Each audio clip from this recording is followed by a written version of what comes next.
Burada iller kesen çatışma dönürdü. Her iki tarafta buraya əskər göndərdilər. Və beləcə böyük savaşlar başladı. Burada savaşlar başlarkən tez ölümlər gəlirdi. Hər iki tərəfdə illər gəlirdi və nüfuslar artırdı. Nüfuslar artarkən mavi ölkə və qırmızı ölkə nüfuslarını artırırkən bəzilərini əskər, bəzilərini isə səfərbərlikdən əskər edirlərdi. Belə ki, burada böyük çatışmalar çıxırdı. Hər iki tərəfdən də eyni əskərlər vardı. Burada böyük savaşlar gedərkən özür sənələ geçsin.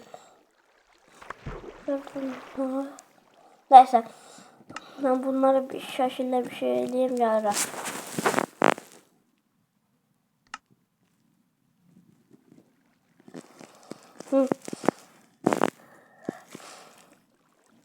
Burada böyük savaşlar gedirdi.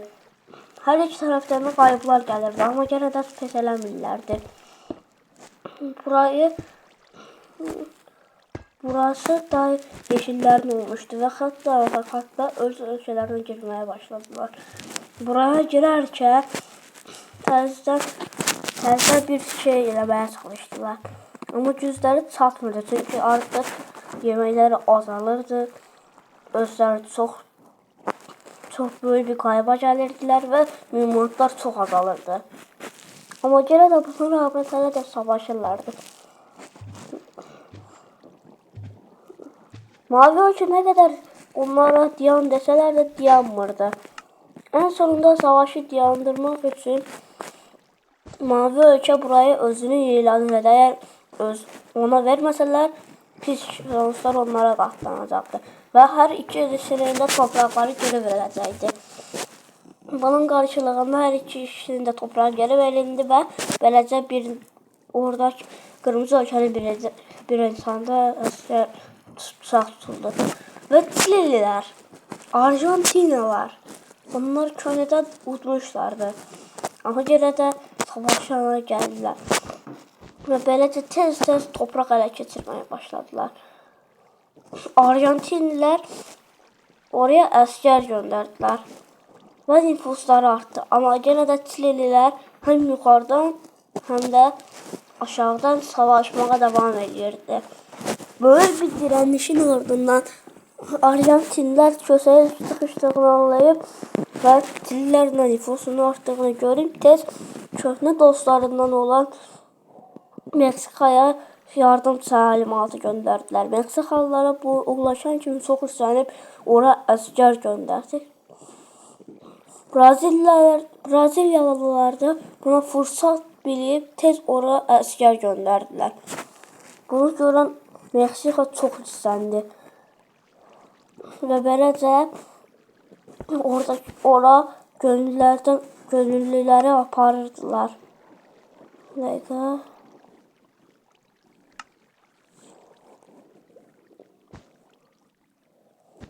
Bunu belə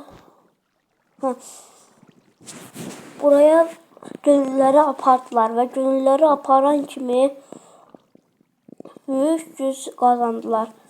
Çünki böyük gücün qazanma səbəbi isə həm Çililərin buradakı əskərlərinin azalması, həm də ki buradan dəf edib aparmasıydı. Burada onlar arasında bir anlaşmazlıq qalmadı. Beləcə Çililər və Arjantinalılar arasında təzə bir barış sağlandı. Beləcə Çilinin bir tane orada əskər buraxdı və Çililər və Arjantinalılar çox qəşəng bir dost oldular.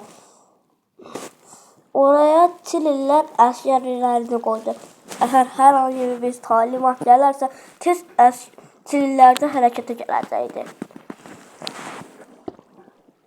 Meksikalılar oradakı gönüllüləri və öz əskərlərini geri çəkdi. Çəkdiyi vaxt da əlbəttə ki Braziliyalılar da yol ələ keçirib, Birləşmiş Millətləri isə bunun çox uzadığını və torpaqları geri verilməsini talimat elədi.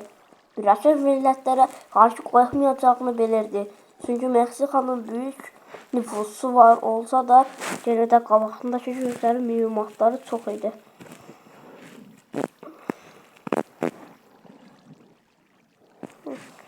Kırmızı ve yeşil ölkə isə mavi ölkədən qurtulmaq üçün oraya əskər yazdılar. Çünki əgər onları udmasalar çox pis sonuçlar onları gözləyirdi. Burada savaşlar dönerken mavi ölkənin nüfusu artmağa devam edirdi. Kırmızı ölkələr oraya daha da taxtiyə gətirən vaxtı gönüllülər oraya getmək üçün silah istədilər. Əlbəttə ki, onlar da qəbul elədilər. Çünki iki dənə güclü dövlət olmasa da gene de böyük nüfusu və güclü halkı olduğu üçün qabağındakilərə gücləri çatmazdı.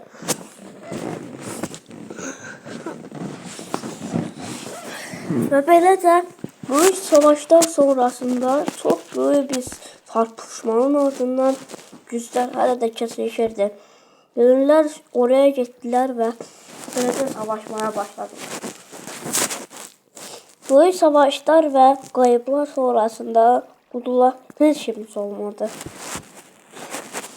Orayı alan əlbəttə ki mavi ölkəydi ve özünə tıqqıcıq bir yer hazırladı. Orada da nüfus arttı.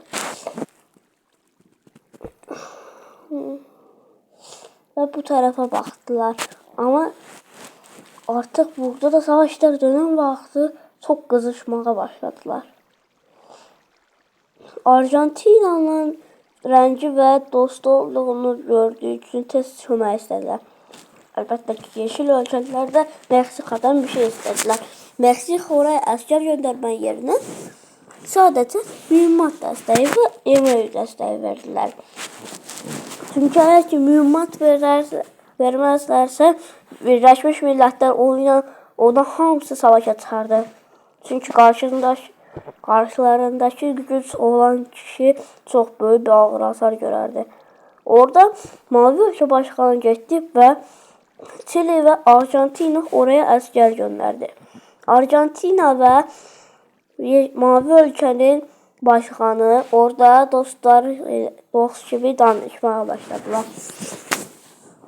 Orada söhbət gedərkən burada da böyük bir savaşlar gedirdi.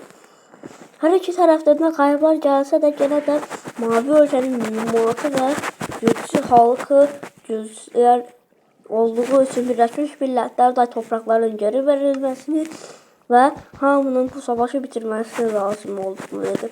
Eğer ki Meksika daha bizə kömək də eləsə və Arjantina da eləsə pis sonuçlar onlara gözləyə olacaqdı. O yüzden tez buranın adamları geri geldi ve buranın başkanı da geldi. Buraya hamıyı yıktılar ve təzə bir əskeri üs qurmağa başladılar. Buraya əskeri üst qurduqdan sonra daha da böyük savaşlar başlayırdı. Çünkü sadece buradaki savaşlar değildi.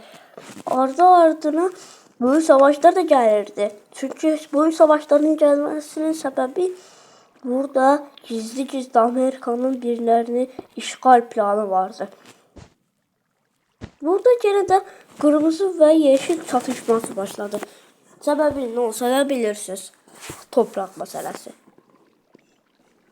Toprak meselesi olduğu için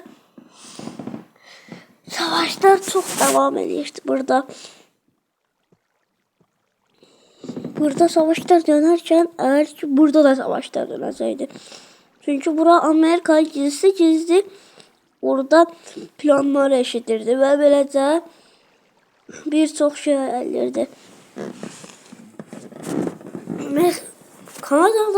Kanada'yı işgal planı vardı. Çünkü onları bilgilendirmesini istəyirdi. Bilgisini eşidip Amerika bunu Kanada bunu eşittiği gibi oraya asker yapardı ve üstü oradaki asker her şeyi eşitti. Kanada'da tek güc olmasını istəyirdi. Cənubi Amerika qıtasını işğal elədikdən sonra Amerika ilə bərabər orayı Amerikayı da işğal edib sonra ən güclü dövlətlərə keçəcəkdi.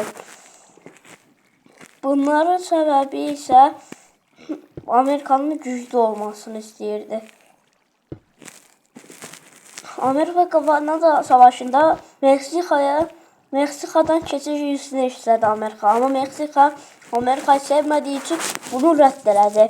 Meksika isə bunu Kanadaya qəbul edərək bizimlə bərabər savaşa bilərsən dedilər. Və buradakı əsgəri isə bir dənə adada əsir tutdular. Əsir tutduqdan sonra isə böyük savaşlar qapıdaydı. Böyük savaşların sonucunda çox böyük yaralılar olurdu. Neyse dostlar, burada videonun sonuna gələk. Videoyu bəyənməyi, abunə olmayı unutmayın. Çox sağ olun. Bay bay. Bay bay.